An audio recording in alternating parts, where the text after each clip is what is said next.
Detto fatto, la riforma della sanità veneta comincia a prendere forma. In questi giorni infatti si è concretizzata un'azione decisa e determinata a salvare la qualità della sanità regionale, fortemente voluta dal presidente della regione Luca Zaia, che ha reso pubbliche le nomine dei nuovi managers del settore. Sono 12 i super dirigenti scelti dal governatore.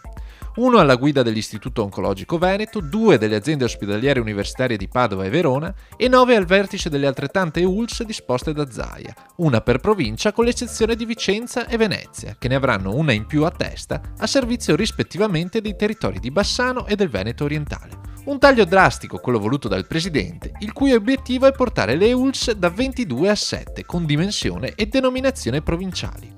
Dolomitica, Marca Trevigiana, Serenissima, Polesana, Euganea, Berica, Scaligera. Il tutto governato da un'azienda zero, un nuovo organismo regionale che avrà il compito di affidare gli obiettivi alle singole ULSS, gestire gli acquisti, il personale e anche la sua formazione, le tecnologie, l'accreditamento delle strutture private, il monitoraggio dei costi standard, le relazioni con il pubblico, i sistemi informativi e di auditing, l'ufficio legale e gli indirizzi di gestione contabile dei bilanci delle singole aziende sanitarie.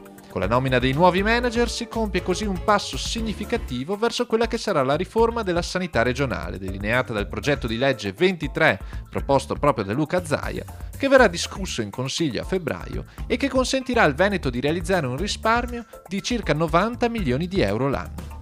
Un grande segnale virtuoso nonostante quella veneta sia oggi tra le sanità migliori in Europa.